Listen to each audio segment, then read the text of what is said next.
Hello and welcome to Praxtra classes. Today in this video we are going to take up the very first chapter of First Flight class 10th English book, A Letter to God. Now this is a very interesting story that we will read through, written by G.L. Funless, and he's one of the famous authors, and this story has been written by him. Now before you read, they say faith can move mountains. Before you read section में पहला sentence जो है वो है they say that faith can move mountains, यानी आस्था पहाड़ों को भी हिला सकती है, बड़े बड़े पहाड़ों को भी हिला सकती है. But what should we put our faith in, लेकिन हम अपना विश्वास किस चीज़ में रखें, किस चीज़ में करें. This is the question the story delicately poses. और ये सवाल इस स्टोरी के माध्यम से कहानीकार ने, जिन्होंने कहानी लिखी है, वो पूछने की कोशिश कर रहे हैं और बहुत नाजुक तरीके से उन्होंने पूछा है कि भाई अपनी आस्था हम किस चीज़ में रखें. Lencho is a farmer who writes a letter to God when his crops are ruined. Lencho एक फार्मर है जो एक चिट्ठी लिखता है भगवान को तब जब उसकी फसलें बर्बाद हो जाती हैं. आस्किंग फॉर 100 पेसोज, और वो भगवान से 100 पेसोज की डिमांड करता है. पेसोज वहाँ की करेंसी होगी जहाँ पे ये लेंको रहते हैं. Does Lenko's letter reach God? क्या लेंको की चिट्ठी भगवान तक पहुंची? Does God send him the money? क्या भगवान ने पैसे उनको भेजे? Think what your answers to these questions would be. सोचिए आपके जवाब क्या हो सकते हैं इन क्वेश्चंस के लिए. And guess how the story continues before you begin to read it. और guess करिए कि स्टोरी कैसे कंटिन्यू करेगी पढ़ने से पहले. So let's come to the story now. We will skip this activity part because ये important नहीं है और टाइम हमारा वेस्ट होगा, वीडियो टाइम आपका खर्च होगा, आपका डेटा खर्च होगा. तो we'll not discuss this. ये बहुत पहले हमारे देश में होता था, भारत में आज भी होता है लेकिन बहुत कम है. आज बहुत सारे साधन हैं मनी ट्रांसफ़र करने के, तो इस चीज़ का इस्तेमाल अब बहुत कम होता. So let's begin reading from page number 3 of the chapter. The house. Okay. The house, the only one in the entire valley, sat on the crest of a low hill. और ये कह रहा है कि एक घर जो पूरी वैली यानी पूरी घाटी में अकेला घर था, वो एक छोटे से पहाड़ के टॉप पर स्थित था. From this height, one could see the river and the fields of ripe corn dotted with flowers that always promised a good harvest. और यहाँ से, यानी इस ऊंचाई से आप घाटी का पूरा नज़ारा देख सकते थे, नदी को देख सकते थे, साथ ही साथ वो जो खेत थे उसको आप देख सकते थे. और वहाँ पे कच्चे मक्के लगे हुए थे, यानी मक्के की फसल लगी हुई थी, कॉर्न, और वो अभी कच्चा था. और उनमें से जो फूल निकल रहे थे, जिनसे मक्के निकलते हैं, वो बड़े सुंदर दिख रहे थे. और इन फूलों से आभास हो रहा था कि इससे फसल बहुत अच्छी होगी. हार्वेस्ट का मतलब फसल. The only thing that the earth needed was a downpour, or at least a shower. अब ये कह रहा है कि बहुत दिनों से शायद बारिश नहीं हुई थी वहाँ पे, तो जिस चीज़ की ज़रूरत थी उस समय वो एक दिन 2 दिन बारिश की थी. डाउनपोर का मतलब बारिश होता है, और एटलीस्ट शावर या हल्की फुल्की बारिश भी हो जाए तब भी चल जाता उसकी खेत का काम और उसकी फसलों को जीवन मिल जाता. Throughout the morning Lencho, who knew his fields intimately, had done nothing else but see the sky towards the north east. पूरी सुबह उस दिन लेंको ने और कोई काम नहीं किया, और वो अपने खेतों को बहुत अच्छी तरह से पहचानता था, भली भांति जानता था उन खेतों को. उसने पूरे दिन कुछ नहीं किया और सिर्फ वो आसमान की तरफ देखता रहा, और वो भी नॉर्थ ईस्ट डायरेक्शन में, क्योंकि बादल जो है अक्सर उधर ही से आते हैं, या मौसम ऐसा होगा जो बादल उधर ही से आते हैं, तो वो नॉर्थ ईस्ट डायरेक्शन में देखता रहा. अब next paragraph. Now we are really going to get some water woman. अब वो कहता है कि अब हमें कुछ पानी मिलने वाला है, यानी बारिश होने वाली है. अपनी पत्नी से वो बोलता है. The woman who was preparing supper is dinner मतलब रात का खाना. तो वो महिला जो है वो खाना बना रही थी. Replied yes God willing. उसने बोला कि हाँ, भगवान की मर्जी से. The older boys were working in the field. जो बड़े बच्चे थे वो खेत में काम कर रहे थे. While the smaller ones were playing near the house, और जो छोटे बच्चे थे वो घर के पास आसपास खेल रहे थे. Until the woman called to them all, come for dinner. जब और फिर उसकी पत्नी ने और उसकी जो घर की महिला थी उन्होंने सब बच्चों को बुलाया, आवाज़ दी और बोला कि आओ भाई खाना खाने के लिए या डिनर के लिए आओ. It was during the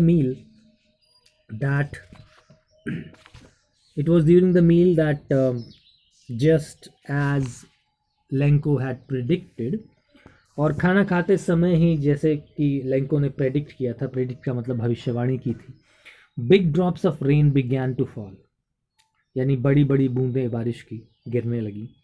in the north east huge mountains of clouds could be seen approaching, और नॉर्थ ईस्ट डायरेक्शन से बड़े बड़े पहाड़ जैसे क्लाउड्स जो है वो इसकी तरफ इस घाटी की तरफ आ रहे थे. The air was fresh and sweet, और हवा साक्ष और साफ हो गई थी और मीठी मीठी लग रही थी. The man went out for no other reason than to have the pleasure of feeling the rain on his body. Lencho अपना खाना वाना छोड़ कर घर से बाहर निकल गया क्योंकि उसको एहसास करना था इस अपने शरीर पे बारिश की बूंदों को पड़ने का एहसास करना था, इसलिए वो घर से बाहर निकल गया. And when he returned he exclaimed, these aren't rain drops falling from the sky. और जब वो वापस आया तो उसने बोला कि ये जो है जो गिर रहा है ये पानी की बूंदें नहीं हैं, दे आर न्यू कॉइन्स, और ये नए सिक्के हैं, मतलब ये नए सिक्के हैं. The big drops are 10 cent pieces and the little ones are 5s.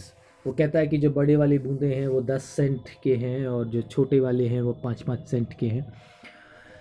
और ऐसा वो क्यों कहता है? क्योंकि ये बारिश उसकी फसलों को नई जीवन या नई ज़िंदगी देगी, जिससे उसकी फसल अच्छी होगी और इस अच्छी फसल को वो बेच करके अच्छा पैसा कमा सकता है. इसीलिए इसने यहाँ पे उसको ऐसे बोला है. Now with a satisfied expression he regarded the field of ripe corn with its flowers.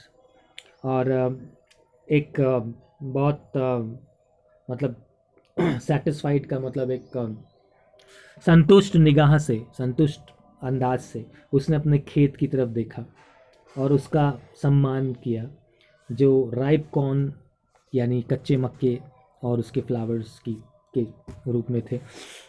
Draped in a curtain of rain, और वो शायद सोच रहा था कि उसकी जो खेत हैं वो पानी की एक चादर ओढ़े हुए हैं, और कर्टन ऑफ रेन यानी पानी की एक ढके हुए हैं. ड्रेप्ड का मतलब ढके हुए हैं. draped in a curtain of rain. But suddenly a strong wind began to blow, and along with the rain very large hailstones began to fall.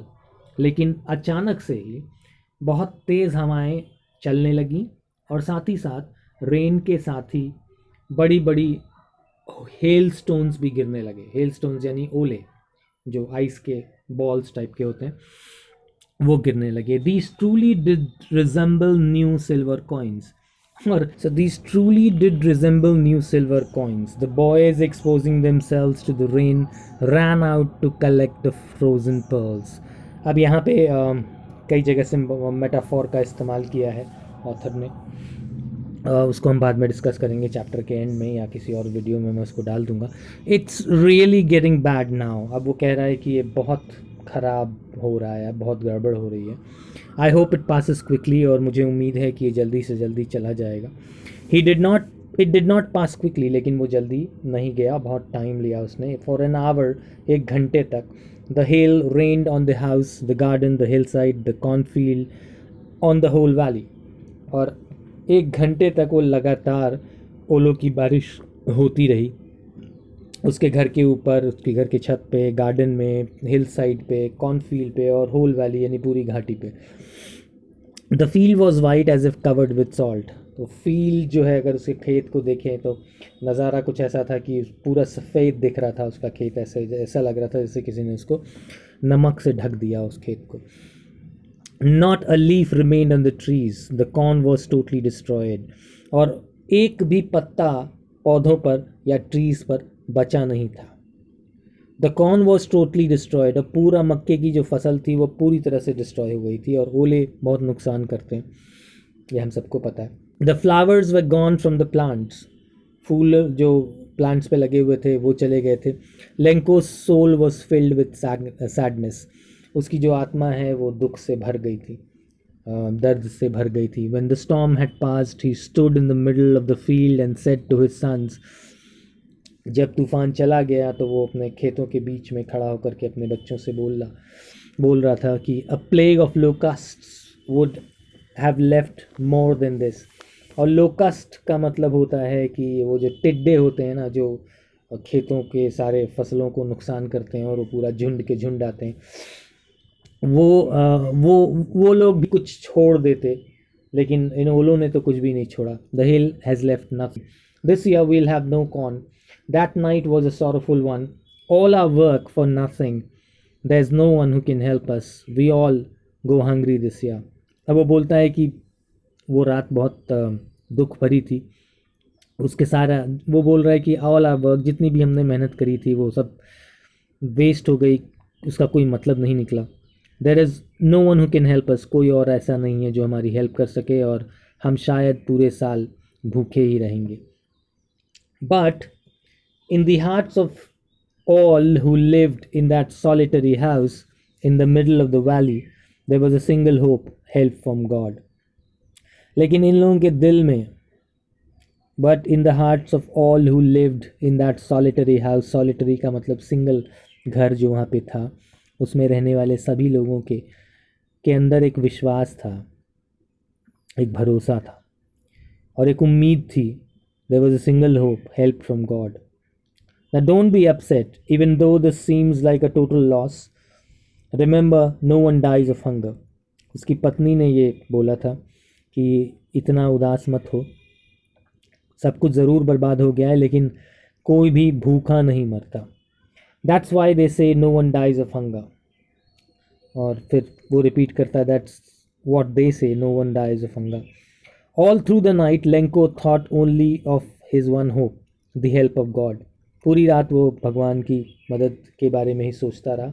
whose eyes as he had been instructed are see everything, even what is deep in one's conscience। अब जो उसको पता था, जो जानता था वो भगवान ईश्वर के बारे में, वो यही था कि भगवान हर चीज़ देखते हैं, हर जगह उनकी नज़र रहती है, यहाँ तक कि आपकी आत्मा के अंदर भी उनकी नज़र रहती है। Lanco was an ox of a man, यहाँ भी एक मेटाफोर यूज़ किया गया। ऑक्स ऑफ अ मैन का मतलब बैल था, वो काम करने में वो बैल आदमी था, बैल की तरह था। Working like an animal in the fields but still he knew how to write. वो ज़रूर खेतों में काम करता था, किसानी करता था, लेकिन उसको लिखना आता था, यानी पढ़ना लिखना आता था। The following Sunday at daybreak he began to write a letter which he himself would carry to town and place it in the mail। It was nothing less than a letter to God। तो following Sunday यानी अगले Sunday, आने वाले Sunday को उसने एक चिट्ठी लिखी भगवान के नाम की और खुद लेकर के शहर की तरफ गया उसको डाक खाने में डालने के लिए, या डाक में डालने के लिए। और वो भगवान को चिट्ठी के अलावा कुछ कम नहीं था या उससे कम नहीं था। God he wrote, if you don't help me my family and I will go hungry this year. I need 100 pesos in order to sow my field again and to live until the crop comes। उसने लिखा, भगवान अगर आप मेरी मदद नहीं करेंगे तो मेरी फैमिली और मैं पूरे साल भूखे रहेंगे। I need 100 pesos, मुझे 100 pesos चाहिए ताकि मैं अपने खेतों को फिर से बो सकूं और एक साल तक, जब तक वो फसल नहीं उगती तब तक जो है अपना जीवन यापन कर सकूं। बिकॉज द हेल स्टॉर्म, और उसके बाद डॉट डॉट डॉट करके तो आगे की जो स्टोरी है वो आपको पता ही है क्या लिखा होगा उसने। He wrote to God on the envelope, और एनवलप के ऊपर उसने टू गॉड लिख दिया। Put the letter inside and still troubled went to the town. हालांकि वो अभी भी परेशान था, लेकिन फिर भी वो गांव शहर की तरफ गया। At the post office he placed a stamp on the letter and dropped it into the mailbox. आपको सबको पता है स्टैम्प लगाना पड़ता है, तो पोस्ट ऑफिस पे उसने स्टैम्प ख़रीदा और एनवलप पे लगाया और उसको मेल बॉक्स के अंदर ड्रॉप कर दिया। One of the employees who was a postman and also helped at the post office went to his boss laughing heartily and showed him the letter to God. एक जो वहाँ का कर्मचारी था उसने ये चिट्ठी देखी और हंसते हुए अपने बॉस के पास लेके गया, यानी जो पोस्ट मास्टर था वहाँ का। Never in his career never in his career as a postman had he known that address.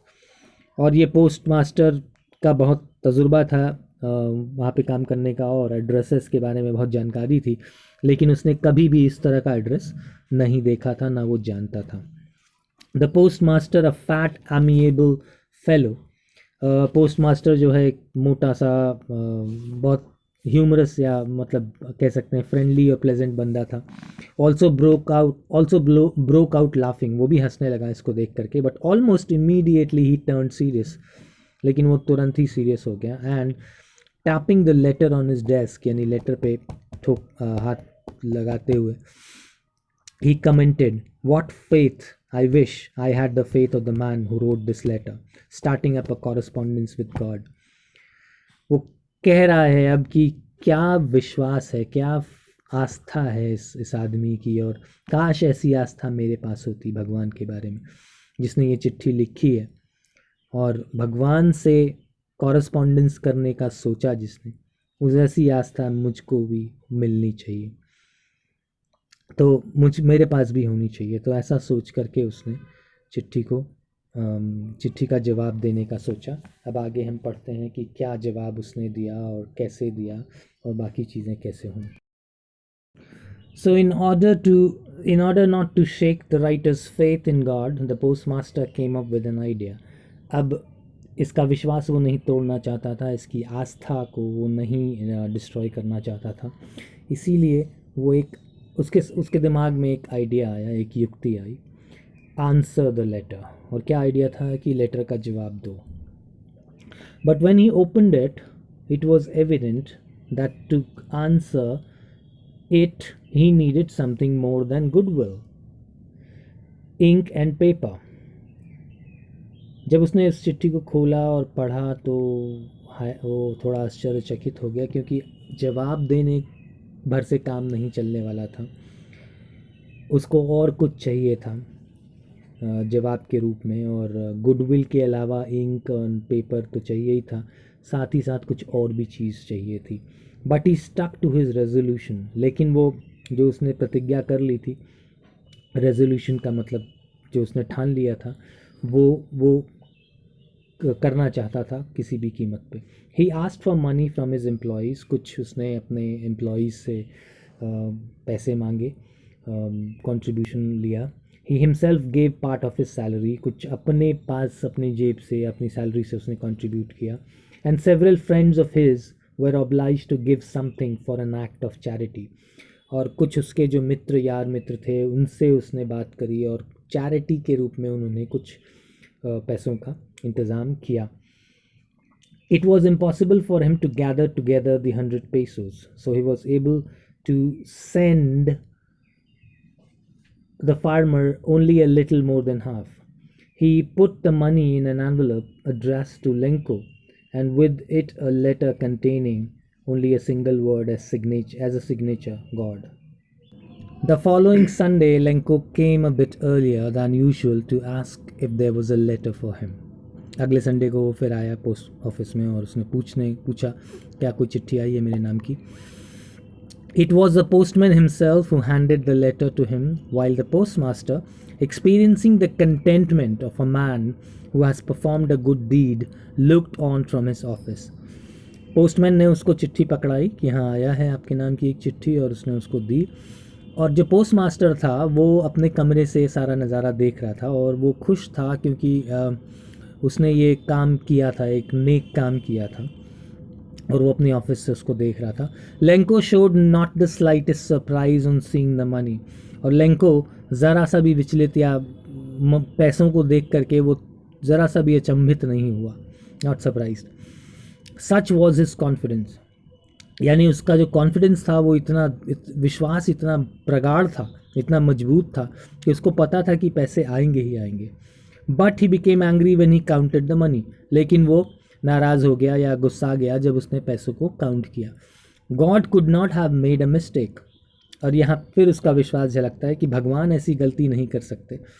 Nor could he have denied Lanco what he had requested, और ना ही वो भगवान जो है वो लेंको को जो चाहिए था उसको मना करते या डिनाई करते या नहीं देते.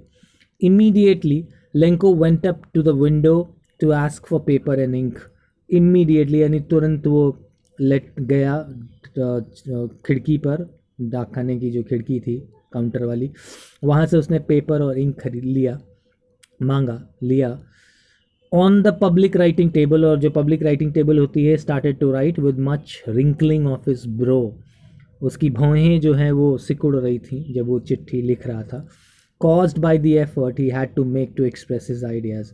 और शायद ये उस वजह से हो रही थी क्योंकि जो आइडियाज़ वो इसमें डालना चाह रहा था चिट्ठी में, उसकी वजह से ये भौहें उसकी सिकुड़ रही थी. उसको गुस्सा भी था. When he finished, he went to the window to buy a stamp which he licked and then affixed to the envelope with a blow of his fist. जब उसने चिट्ठी लिखना समाप्त कर दिया या पूरा हो गया चिट्ठी लिखना का काम, तो वो उस खिड़की पे फिर से गया काउंटर पे और उसने एक डाक टिकट ख़रीदा. और डाक टिकट ख़रीदने के बाद उसने जो है उसके ऊपर स्टैम्प लगाया और उसने उसके ऊपर टिकट लगाया और उसको लेटर बॉक्स में डाल दिया. The moment the letter fell into the mailbox, the postmaster went to open it. अब पोस्टमास्टर इतना उत्साहित था कि जैसे जिस क्षण उसने उस मेल बॉक्स में लेटर को डाला, तुरंत वो उठ करके वहाँ गया और उसने लेटर को अपने हाथों में ले लिया और फिर उसको पढ़ने लगा. And went to open it. It said, letter में जो लिखा था, God, of the money that I asked for only 70 pesos reached me. Send me the rest since I need it very much, but don't send it to me through the mail because the post office employees are a bunch of crooks. उस चिट्ठी में लिखी थी, उस चिट्ठी में जो चीज़ लिखी थी वो ये थी कि भगवान आपने जो मुझे चिट्ठी, आपने मुझे जो पैसे भेजे हैं वो मुझे मिल तो गए हैं, लेकिन उनमें से सिर्फ 70 पेसोज यानी 70 पेसोज मुझे मिले हैं, बाकी के मुझे नहीं मिले हैं. मुझे बाकी के भेज दीजिए क्योंकि मुझे बहुत ज़रूरत है उनकी. बट फिर ये वहाँ पे लिखता है कि लेकिन इसको आप डाक के द्वारा मत भेजिएगा क्योंकि ये जो डाक के कर्मचारी हैं, डाक खाने के जो कर्मचारी हैं, ये बहुत बड़े ठग हैं, बेईमान हैं, चोर हैं. ऐसा उसने उस चिट्ठी में लिखा और नीचे उसका साइन था लेंको. तो ये स्टोरी पढ़ के आपको कैसा लगा? उम्मीद है बड़ा इंटरेस्टिंग स्टोरी था, आप लोगों को भी मज़ा आया होगा. और अब हम अपने नेक्स्ट वीडियो में नेक्स्ट चैप्टर जो है अपना इस बुक का वो डालेंगे, आप लोग उसको भी देखिएगा, वो भी इंटरेस्टिंग स्टोरी है. So thank you so much guys for staying with me and please don't forget to subscribe, like and share my videos and stay safe, take care of yourself. Thank you so much.